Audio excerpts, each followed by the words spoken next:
Kia ora tātou, no mai haere mai. Wade Manson here from Sport Gisborne Tairawhiti, and you're listening to our podcast, The Sideline Yak.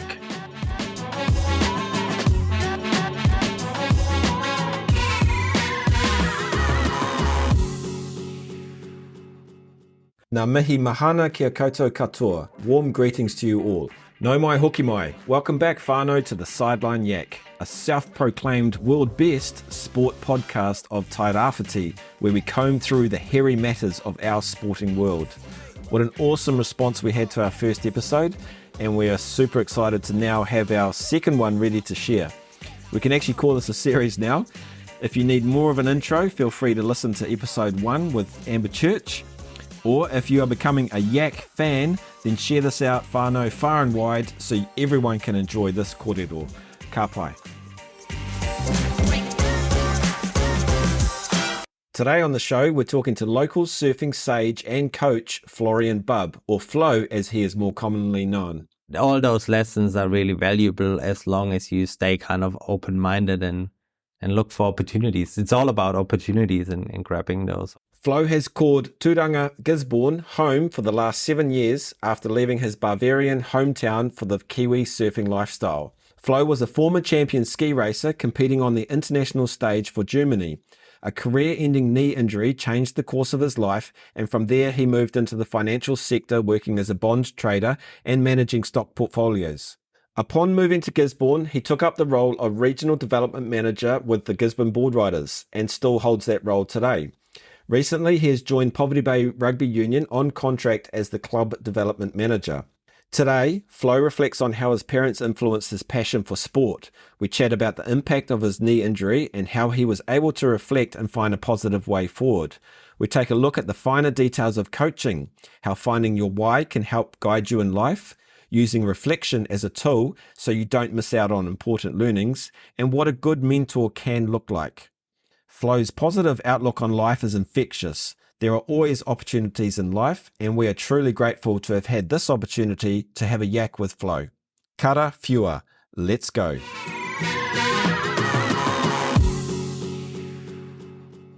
Welcome to the show, Flo. Awesome to have you here.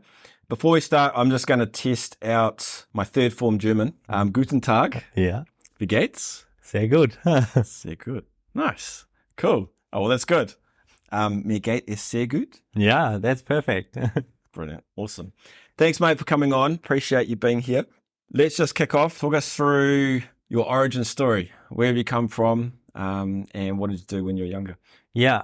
First of all, Wade, thanks for having me. It's my first ever podcast, so big pleasure because I'm listening to a lot of podcasts, but it's awesome doing one myself. Originally, I'm from Germany, grew up in Bavaria. My dad taught me all sorts of sports, tennis, soccer, then big time into skiing and a bit of mountain biking. I pursued the skiing, had my first ski race when I was 4 years old, progressed further and further. It became a really big passion and went to sports boarding school and then, made it to the national team just before I kind of, blew my knee out in a good old skiing accident in downhill, and that ended kind of my time in the national team and my skiing career. And we decided as a family kind of to focus on other aspects of life and save my knee for better days. Nice. So just looking at your skiing, age 4, you were skiing competitively? That be correct? What does that look like? Yeah, I wouldn't call it competitively, but there were gates. Like we had a race. That was my first ever race. My sister took part in it as well. She had my mom skiing in front of her. And when the finish line came, my mom had to go on the right side, obviously not going through the finish line. And it took my sister probably half a minute to make sense of it all and go through the finish line by herself. So it was quite a funny story I remember from those days. But yeah, that was kind of the grassroots sport. Nice. So it's quite family oriented, like with your mum and your dad obviously quite heavily involved. Were they like always encouraging you guys to ski? Yeah, they like heavily involved in all sorts of sports. In hindsight, I probably can tell that I'm a bit coming after my dad. So lots of energy, lots of passion. So I think he saw that early on and put me into lots of sport and made sure I get rid of all that energy and that I'm a happy kid and can kind of was able to sleep well. Nice, cool. And then age 15, you're representing Germany. Were there any achievements or highlights around that, like in terms of at that age or like competing nationally? Yeah, definitely throughout those 4 years. In skiing, it's a bit different because you start kind of with those FIS races where you, like from 15 years onward, you compete against everyone. So it's kind of open. And I had a couple of podium finishes in that age group. And then, was beating some guys who made it eventually to the World Cup and won World Cups that were 3 years older than me, which is a big deal in those teenage years. And I was top 3 in my year in the world in multiple disciplines. And that all of that taught me a lot and gave me a lot of inspiration and something to look forward to. But those were kind of the highlights. Nice. And then you mentioned your knee injury, age 19. How did that impact you? I think it was a massive impact. Looking back, I only realized probably 2 or 3 years later, I went into a massive hole, like a black hole almost. I didn't do much partying and drinking when I was in my teenage years. Everything was scheduled, like in preparation season. We had training 9 times a week and all your trips away were scheduled. Everything was paid for from when I was 15, like all hotels, skis, sponsors, everything. Sporting school was supported by the German system. And out of sudden you have your injury and there's no plans, nothing planned. And looking back on it, it was quite a sad time of my life, but it probably taught me the most. And that's also when I met my future wife and all of that. So there's lots of positives in it. But it took me a few years to get over those couple of months and the heartbreak of kind of losing your hopes of making a Olympic team or skiing at the Olympics or World Champs or anything like that. Yeah. Interesting. Like, what was your support network like? Like, obviously, with your family there, and obviously you met your future wife as well. Like, what did your support network look like and how did they help you? Definitely my family and my wife, Simi, they were a big part and good friends were a big part in it.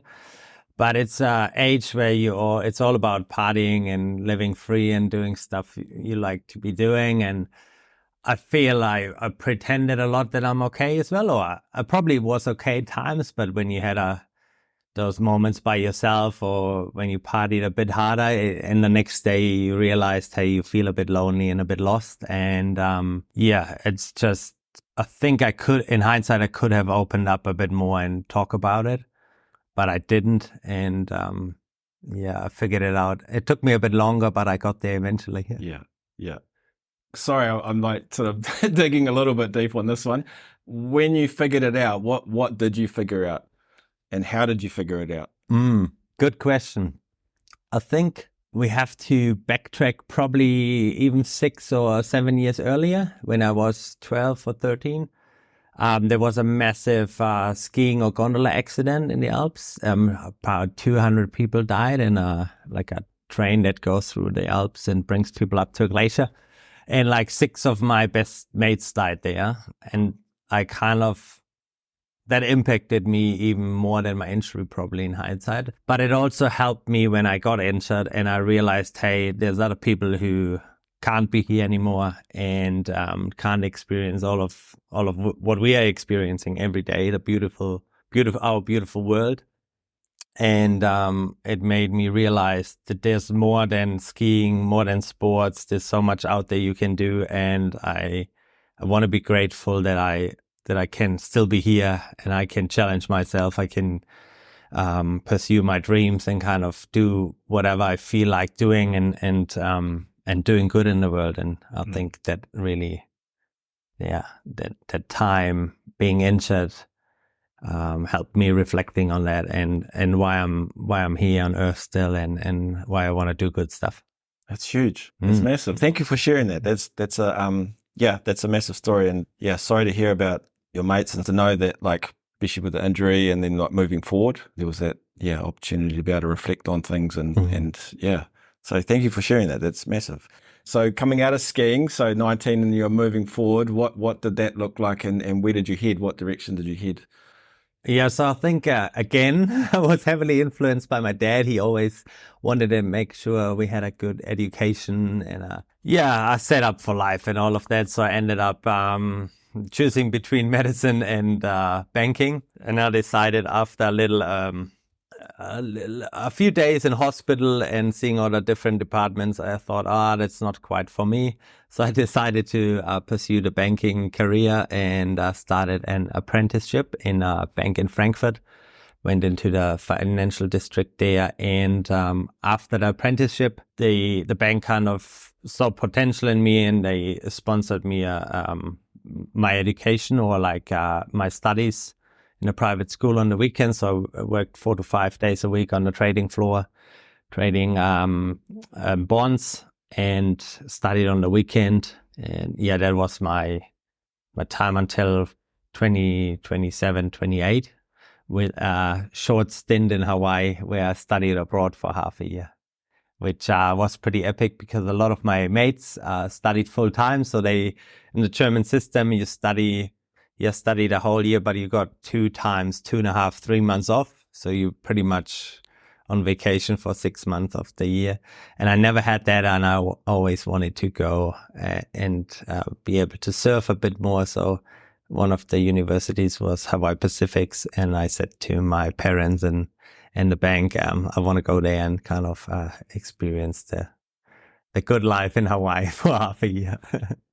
Our roads are heading towards surfing at the moment, but was that probably were you surfing before heading to Hawaii or were you doing that beforehand? Yeah, so again, my dad was big into windsurfing, and so he saved up all his money during the year, didn't spend too heavily on stuff, but always saved up for a trip to Hawaii. So I spent a lot of summers over there. And went windsurfing with him. And whenever there was no wind, we would go snorkeling or would go surfing. And that's where I got started with surfing and bodyboarding.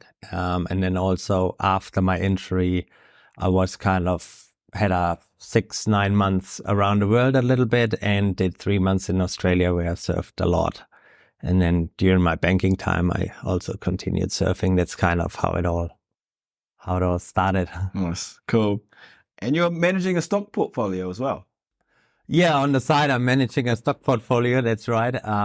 That's quite a big thing.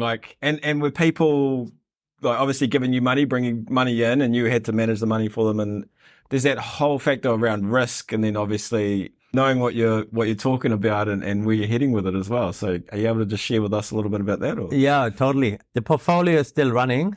On the side, it went up to 2 million New Zealand dollars, not a huge portfolio, but it's still quite a bit of money from friends and family involved. I think why I kept on doing it was because I learned so much and still learning so much about myself. The stock market or bond market, financial market in general, they keep you pretty honest and on your feet because you can't make any excuses and you can't hide. And it's either green or red. And it also, it shows all your weaknesses and all your strength. And I like to work on myself. And it's a good tool to, keep me on my toes, keep me humble and, keep improving. Nice. And then so from Hawaii, I think there was somewhere I read your perspective of life changed. A really interesting statement and love for you to share with the listeners. So when I came back from Hawaii, it was quite eye-opening for me what I want in life. Because I went back into my office. I went back for another 2 years, but I started to realize all the people are not really happy in here. They got heaps of money. They got all the toys you can imagine. They can do all the things they love to be doing. They don't have a lot of time usually, but you would just step into an elevator and go into the skyscraper and go up to your office, and you see that people weren't happy. They were super sad, and you asked what they're getting up to in the weekend, and not much happened other than drinking or going to the opera or seeing a soccer game or something. There was not a lot of excitement, and I'm generalizing here that there are people who are happy, but it's just a feeling that I had, and I feel at that time I felt that's not what I'm wanting to do. And I looked forward and I saw myself like 10, 15 years later, and I didn't want to be there. So yeah, I pretty much sat down and was a bit, in November, it's quite dark and rainy and not really nice in Germany. So I sat down and wrote down on a piece of paper what I want in life and what I value, and made a plan where I can achieve that, and what brings me joy, and where I'm at my best, and that brought me back to sport and nature and outdoors, and the mountains, or closer to the sea, and and New Zealand, Hawaii, and Spain was on the list. And Spain was tricky at that time because still the economy was pretty bad, and I had Spanish in school, but I couldn't really speak it, and it was the language barrier. Hawaii was tricky to get in with the green card. I applied for green card multiple times, but was always unlucky. Yeah. And New Zealand, was easy to get into with a work and holiday visa, and I've been here 2 years earlier on a boys trip surfing. And I love the people, and I love nature, and the people's perspective on life, and that got me attracted. Nice. The big question that probably everyone's wanting to know about is like, why Gisborne? Yeah, I get that asked a lot. I think Gisborne is an amazing place when you know it. If you're only here for 3 or 4 days, it's still nice, but you can't really see how good it is. And that's why it's called a G trap or Gizzy trap as well, I feel. Like the more time you spend here, the better it gets. We borrowed our camper van here from a good mate, and went through New Zealand for 4 months, like 2 months South Island, 2 months North Island. And New Zealand, we put one mark like across where New Zealand sits on the map, where we could see ourselves living longer term, or trying to find our feet here in New Zealand, and had to return the camper van. And my wife Simi started applying for jobs as an architect and found a job straight away, and the rest is kind of history. So we're here since 7 years, and Nice. Well, it's been awesome having you here. Definitely, like, the things that you've been doing has been cool. I just want to touch on coaching a little bit. When you moved here, was that when you started to look at coaching or be involved in coaching, or had you previously been involved in coaching before? No, like I've been coached for 15 years probably prior, but I've never done any coaching myself.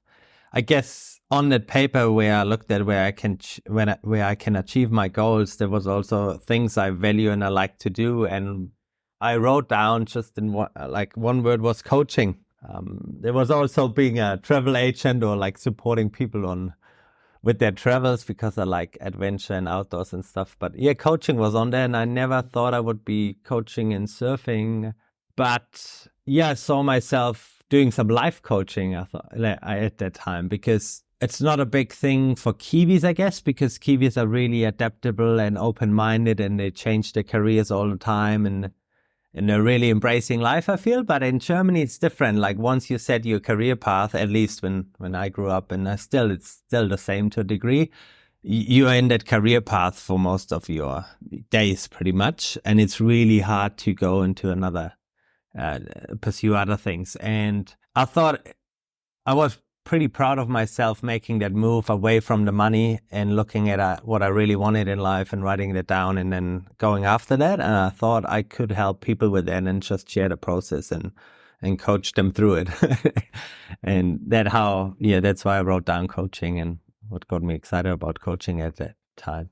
So life coaching obviously is where you were sort of wanting to head with it, but then like how did it move into the sports side of things? Yeah, so I think I was here, a year or two in Gisborne, and then the surfing development position came up through Gisborne Boardriders, and I applied for the role and had interviews, and they asked me about coaching, and I said the only thing I can't do is coaching. Like I'm happy to learn it, but I haven't got any skills in coaching. I've been coached a lot, but that's a big weak spot, and I was totally honest about it and open, and I said I'm keen to learn, but I have to do some more work on myself to be able to do that. And I got started through my role, coached entry-level little rippers and surfing 6 to 10-year-olds, and then moved my way up. And I've been enjoying it ever since. And I think I did my first session in 2018, so over 5 years ago. Cool. You just explained you've got the job at Gisborne Boardriders, which is where you still are today. When you came into Boardriders, there was quite a big change, I think, within the first year or two, and you got everybody in, and you talked around basically the culture and moving, like where the whole club wanted to go and how they wanted to get there. And from that came Share the Stoke. What does Share the Stoke mean to the Boardriders Club? Actually, if you could talk around the process of potentially how you got to that part with the club. Yeah, I think after 3 weeks, I was really frustrated as a manager because I had that huge list of things I had to do, but I couldn't get a quorum in our committee meetings to sign off on funding applications or anything else I was wanting to do. Like, we had 12 people on the committee at that time, and 4 showed up to meetings, and the finances were pretty bad, and nothing really worked. And I said to the president at that time, hey, I have to call I can't really say that word on our podcast, but F-no meeting. And we got all in a room and we figured it out. And from there, I kind of asked for help through Ray at that time at Sport Gisborne, working on our why and starting on a top level approach, like why do we exist and where do we want to go. And he facilitated that process inspired by Simon Sinek around the Golden Circle.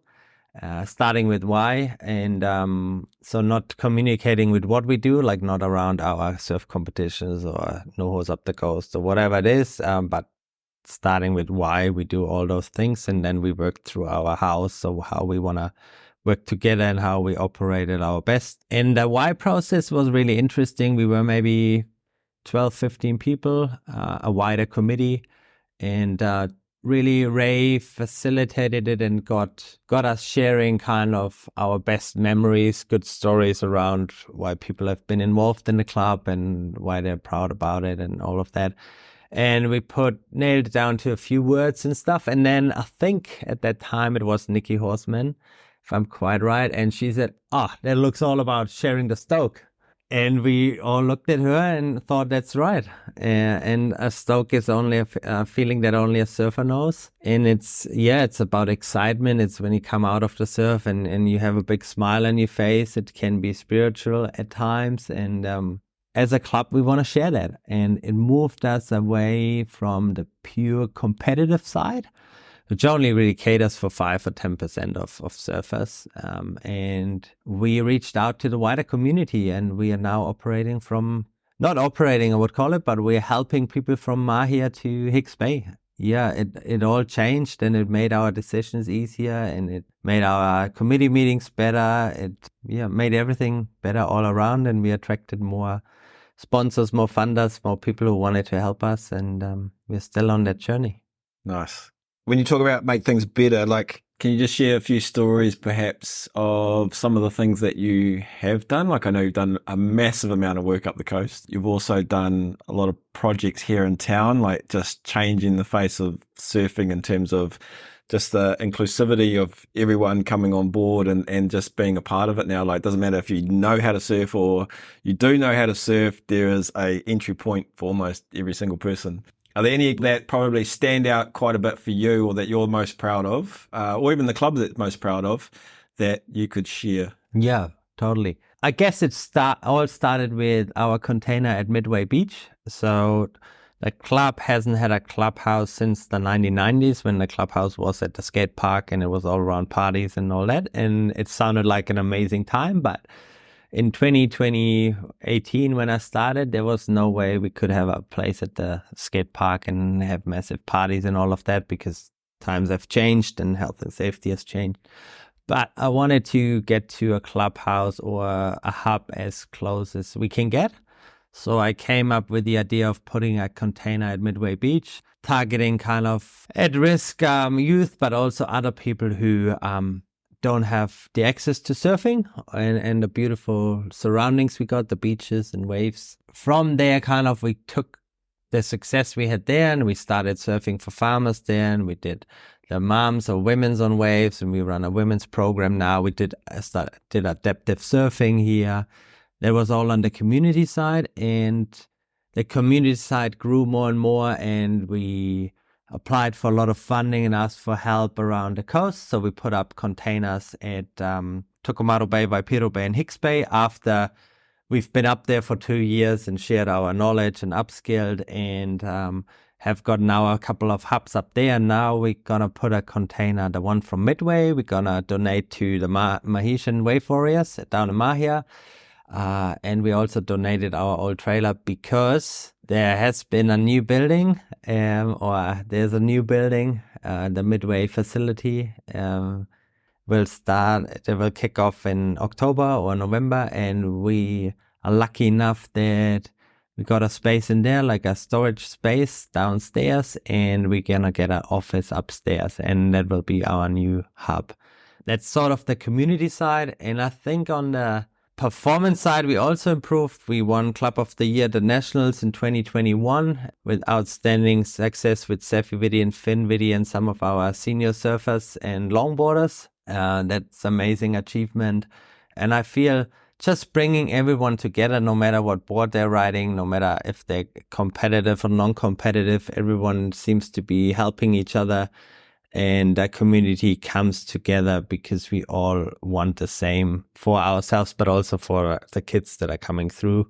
And I feel that's the biggest achievement of the club, is bringing all those people together. Yeah, that's awesome. And that's obviously all around your why of, the board riders' why of Share the Stoke. Yeah. You probably know this question is coming. What's your why? Yeah, that's a good question.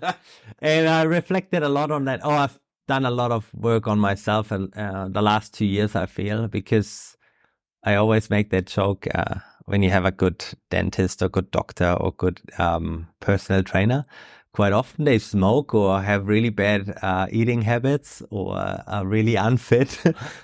And I don't want to be that person. So I looked at myself, and really what it comes down to for myself is I want to inspire others and help others to live to their full potential. What does full potential mean, or what's everyone's potential? I feel it's subjective and it comes down to each and everyone, but it doesn't matter if someone wants to be a good piano player, a good rugby player, a good surfer, or good human being. I feel it's awesome if they live up to that and they can fulfill their dreams. I feel that's a big one. And it comes back to my friends in the past because they're not here anymore. I feel they can't live to their potential. And I learned that's a big thing for me, why I get out of bed. There's no question I'm getting out of bed. I want to get better, and I want to inspire others to get better and be their best. Nice. I heard you say like getting better. Like what does getting better look like for you? Getting better for me is like when I look back on my day and I feel like I've achieved something and moved in the right direction. I challenged myself and I kind of pursued my goals, but also, just little adjustments when I reflect at night and I thought, I could have done that a little better. And that's my action for the next day. And then looking back again and seeing, hey, have I achieved that? Did I, for example, listen a bit better to people, or did I eat better, or whatever is whatever your goal is, just being able to look at yourself and reflect on, have you improved towards your goals, or are you stuck, or are you going backwards? Yeah. I suppose it's similar to that 1%, like that. If you're improving 1% each time, you're 100%. It's all going to add up. How does your why guide you, like your work and life? How does it shape that? I think the why hopefully guides me in everything I do, but I also wrote down I did that since 2016 when I first decided to move to New Zealand. I started writing a mission statement. It's not long, but it's a page, and it's kind of a work in progress, but I look at it quite regularly. And I write down who I want to be, what my goals are when I'm at my best, and what I want to achieve and do in my life. And and what my values are pretty much. And I feel my why guides me a lot, but I also think my values guide me a lot. So when I have to make tough decisions, or not so tough decisions, but when I'm overwhelmed, I kind of look at my values and I look at my why, and I reflect on, does that align or does it not align? And quite often it doesn't align, and that allows me to say no more often and work better towards my true north, kind of. Do you feel our whys change over time? Personally, I think our whys don't really change unless we haven't found our true why. I guess our whys come from kind of, the years in our childhood, teenage years, and it's quite often subconscious, and most people are not aware of their whys, I feel. And even my why, it might slightly change in the wording and stuff, and it's sometimes hard to find the right words. Like, it's way easier to feel when everything aligns and you feel good about stuff, and also you feel when stuff doesn't align. And so I feel the wording can change slightly, or you find better words or nail it down a bit more precise, but that your true why doesn't change, where maybe your values, like your core values, probably stay the same, but you might, when we get older, we value other stuff probably. You might value more safety or more time as a, family, or stuff you might not have in your early 20s. Yeah, that was well said. So as a coach, is this something that you feel definitely, if they haven't got one, they should be looking into, or like, what do you think there?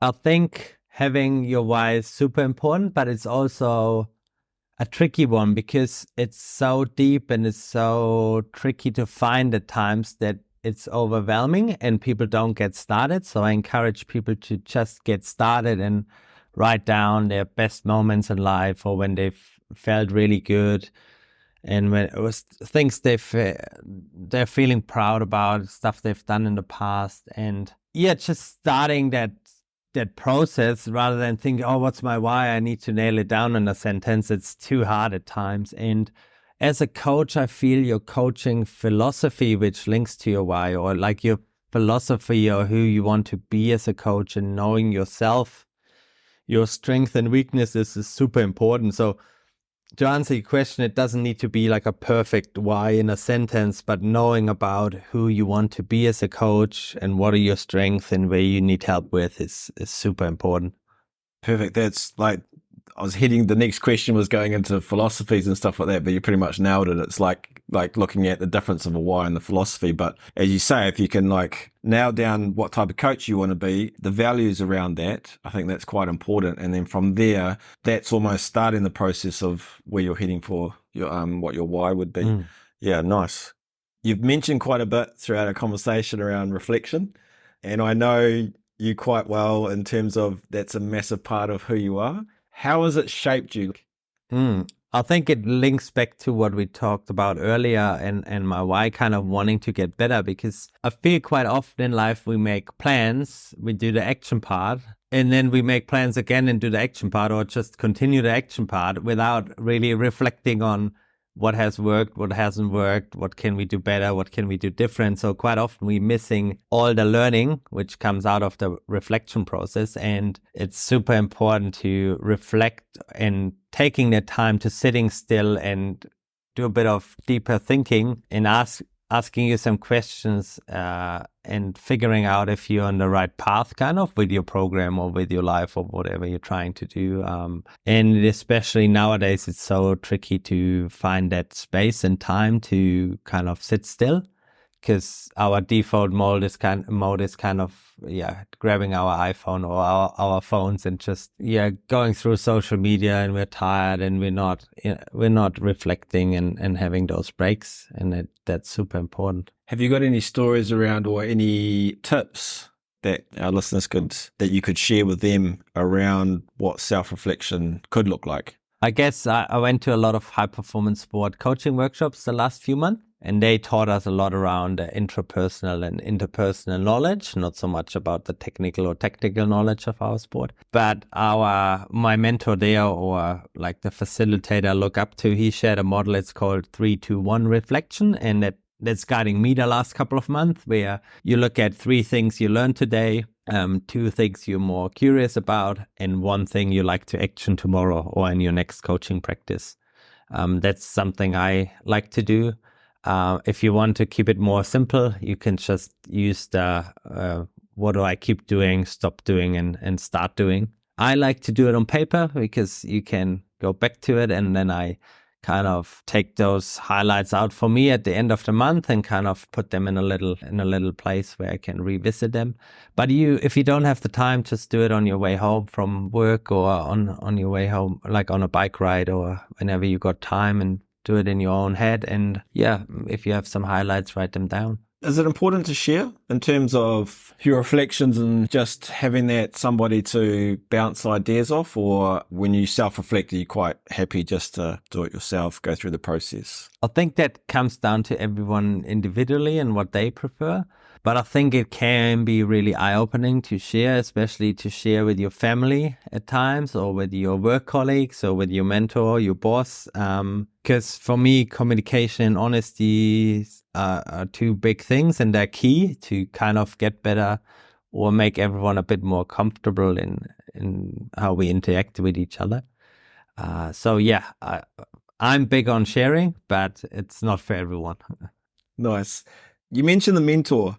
How important is a mentor in a coach's life? I think it's super crucial, but it's not always easy to find. So I feel a good mentor presents itself, like they say in those books. And it's really true. And I haven't had a lot of mentors, but the ones I had were really awesome. There's no point in looking for one. Like, you can look for one, like keep your eyes open, but I feel like you can't like track one down or chase one. Like, it will happen or it won't. But when you're ready, it kind of, the person will present itself, and he will share stuff with you and make you better. What does good look like for you in terms of a mentor? Somebody who listens well, who's caring, like cares for me as a person, who wants my best, but also holds me accountable when I'm doing stuff not the right way, or I could be better, and who's guiding me and supporting me when I'm struggling. That's good. And I suppose the other thing with mentors is that they don't have to be within your world as well, like your sporting world or whatever. It can come from other areas in life that can potentially help as well. Do you have a mentor at the moment, or mentors? I wish I had one. Like, I feel from the high performance program I'm doing at the moment, that's a multi-year coaching program, there is somebody, or one of the facilitators, he's called Potsy, I would see as my mentor, and I ask him for help and guidance in between our workshops and when we had lunch breaks and stuff, but we haven't agreed on a formal mentorship as such. And I think, yeah, it's not as deep as it could be, and it could go anywhere, but I feel that's kind of the next person I could pick up and learn a lot from.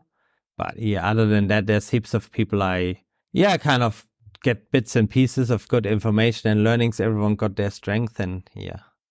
Nice. I'm just unpacking this a bit more because it's a cool conversation around, like, what does a mentor look like? We've just done a big coach survey, voice of the coach, and quite a lot, like, we haven't obviously got the insights out there at the moment, but quite a lot of coaches that have filled out that survey talked around when they first started coaching, they would have loved to have had somebody there to support them and help them, and basically that mentor role. If you were to go, what would be your process in terms of trying to ask somebody for that help, or whether it's like asking to be a mentor or even just going and asking for help? How would you sort of start that process? What would be some tips that you could share with others? I think being open and honest, and admitting that you're struggling, and being a bit vulnerable and saying, hey, I've tried those things, and being proactive and having tried a few things, like not always asking for help straight away and kind of getting everything delivered on a golden plate, but saying, hey, I'm really struggling here. I tried those programs and they're kind of working, but stuff is not working? Have you got some insights and experience? And quite often, sometimes once you've found a mentor or somebody you share stuff with, you don't even need to ask formally. It just happens, and they're gonna know at one point that you need some support and help. And it feels really rewarding to be a mentor as well, I guess, and share your expertise and be there for someone and see them progress and yeah, kind of live to their full potential, like we said before.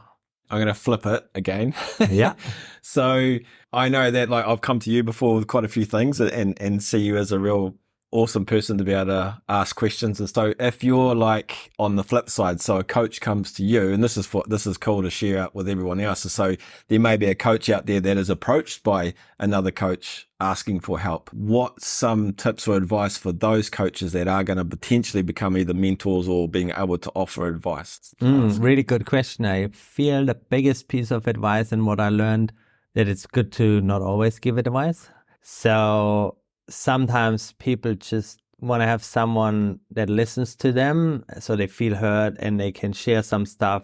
And it's almost as a good mentor or coach, it's important to listen deeply and then ask if the coach or the mentored person wants any help or wants any advice before jumping in and trying to fix stuff. Like we always try to almost cut people off half sentence and try to jump in with advice and stuff from our lives and stuff we learned, but it's doesn't always apply to the mentored person. And it's important to first get the whole picture and understand what support they need. Although you can offer more support, they might not quite be ready for it, and they might just need someone to listen to. That's good advice. Great advice. Career highlights. What would be your one career highlight that you could share? My one career highlight? That's a good question. If we had more time, we could be doing heaps, but we'll narrow it down to one. If you were to pick one. I pick one from the last half a year.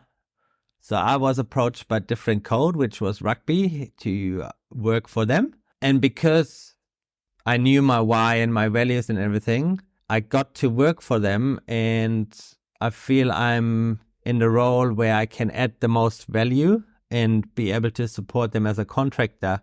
But we also agreed on what I'm not good at and where I don't add value and where it's a waste of everyone's time. So kind of that's my highlight, being able to look at myself, knowing what I stand for, what I'm good at, and saying that out loud, even if it means I have to say it 30 times until somebody else gets it, or I have to repeat myself, but really knowing what I stand for, being confident in myself, humble, of course, and always learning, but knowing who I am and pursuing what I want and being okay if I don't get it. It's quite nice to hear that, like, even that skill set you're describing there, how transferable it's from your financial and the lessons that you learned back when you were younger and stuff like that, like how it's all coming together. It's almost a synergy. Yeah, I agree with that. Like, that's coming back to my injury as well, or to my career-ending knee injury. In hindsight, everything happens for a reason. And I guess that part took me probably 10, 15 years to realize. But everything, has happened and is happening for something else. Like there's no dead end. Like you can use all those skills you learned early in life to do some other stuff, and then it's not wasted, or all those lessons are really valuable as long as you stay kind of open-minded and look for opportunities. It's all about opportunities and grabbing those opportunities. Nice. How has failure or apparent failure set you up for later success? Yeah, I think all the gold nuggets are in failure, but it's always hard to accept at that time, like when you're in that moment of failing. I learned my biggest lessons failing. It always took me a while to realize, but I didn't learn a lot from my success. I almost the opposite. I tended to get arrogant or thought I'm the man, but life taught me a few lessons that I'm not the man, and you should be staying humble.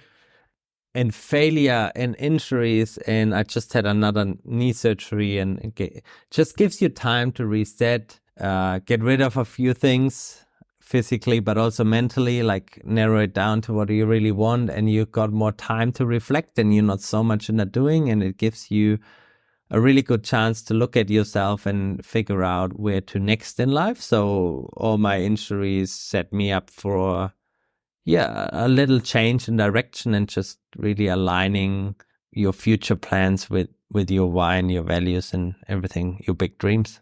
Nice. Is there anything in the financial world when you're starting out that really helped you out that you've learned, like lessons learned? A big one is no excuses, getting done. Or I shouldn't say that. I can beep it out, don't worry.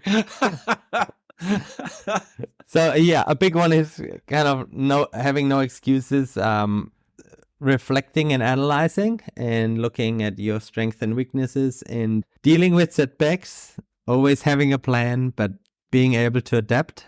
Like when stuff doesn't go your way, you need to have a plan B, or kind of be able to change your plans, and staying open-minded is probably the biggest. Like in financial markets and in life, everything can happen. And we tend to go through life and thinking everything is kind of planned, and we all got our looking ahead, and we kind of probably know where we want to be in a year. But usually life doesn't happen like that.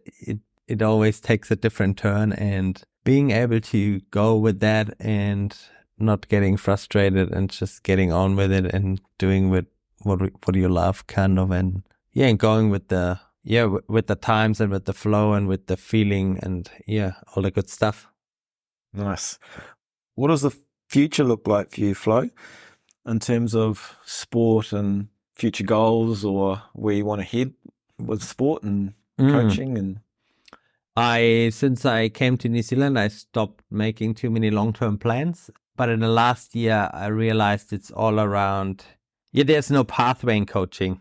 I feel it's all around grabbing those opportunities, and it's super scary when you write down stuff and you write down who you want to be or where you want to work or what you want to do. And quite often I look back and it comes to fruition in like 6 weeks or 6 months, and wow, like you thought it's going to be happening in 2 or 3 years.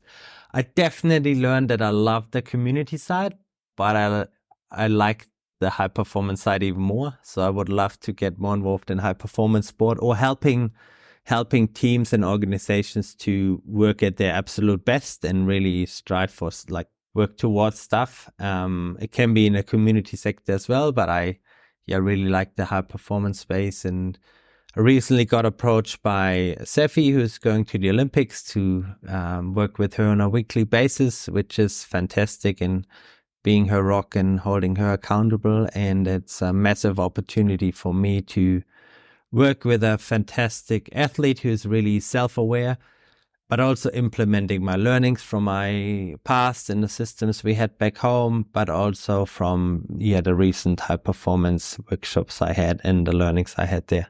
What are the things you're doing with Safi to help her get to the Olympics? Big one again, and we've just started working together like 3 weeks ago. But starting with, like, why do you serve? Why do you compete? What are your values? What are your goals? Writing down your mission statement, and then you looking at a yearly plan and figuring out what you really want. Because if you know that, and she's done amazing work on that, then you can kind of, it really guides you, and you can make better decisions and easier decisions. And it's that top level stuff we usually never really go to, or don't go to often enough. But I feel it's hugely important, and it's so fun once you've done it, because you figure out more about yourself and you get to know yourself. And I hope we have an awesome journey together, and I can help her achieving her goals in a small way, like being a small puzzle of her big kind of team, or a big piece towards the Olympics in her future career. Just touching on, like, working with Safi around her why, and for coaches that are listening, and even athletes that are listening, how did you go through that process with her? How did you get her to share her why? I think we kept it simple. I learned that she likes like clarity and yeah, keeping it light and fun. And in coaching, we talk a lot around the athlete-centered approach or player-centered approach. And I tried the approach many times, and I'm still doing it. So using a lot more pull than push. But she was really self-aware and really awesome in kind of, you are able to pull a lot of stuff. But I also left it to her how the mission statement looks like. And I expected whatever, half a page, quarter of page of something written down, which I would have done. But she did an amazing thing and used like things she likes around art and photos and stuff. So she made it quite arty and used photos of the people who are important to her and other things she likes to do, and put it on 5 nice pages and printed it out in A3 document. And it's now sitting in her room, and it guides her and helps her throughout her campaign in good and bad times. And I think that's so crucial, and I encourage everyone to have something similar, whatever that looks like. It doesn't need to be as perfect or as beautiful as Safi's, but it can be, just something you look at every day and remind yourself where you want to go and what's important to you, and get distracted a bit less, because that's the tricky part in modern times. Too much information, too many options. Yeah. You just touched on athlete-centered or player-centered, which is really cool. What does that mean to you? It means working alongside the player or the athlete, making plans together, asking for consent as well when you bring stuff up or share with other people. It also means raising self-awareness and for me and transferring that accountability. So it's not me as a coach always saying, hey, wait, why haven't you done your workout, or why haven't you done it? They want to be their best. So it's on them as well to hold themselves accountable. And yes, at times you have to jump in and ask their question, but really it's up to them. And when you link it to their goals and their vision, it needs to be clear to them that it comes down to them to put in the work and ask for help, and not so much the coach telling them everything they need to do. Like, they're not, most high performance athletes, they're not kids anymore, but they're adults and they know what they want and they know what they like. So it's best to listen to them and hear what makes them the best version of themselves. Cool. And I heard you mention before around, as a coach, you push or you pull. To the coaches and athletes out there and parents out there that are listening, in terms of push, it means just like the coach saying everything. But then there's the opposite of, like, when we pull from the athletes, we ask questions to be able to gain information, like gain that understanding from the athletes. That's just sort of a little bit of language that coaches use just so everyone understands that. But yeah, like, there is that fine balance of how much you push on athletes and then how much you pull for them just to get the information and where they want to go and what they want to do, so that you can help them, guide them. And yeah, no, that's awesome, mate. So almost finishing up, I've got one more question for you. What does the value of sport mean to you? Yeah, brilliant question. I think sport is everything for me. But I also realized that it's only, I think Amber put it beautifully, it's only a vehicle.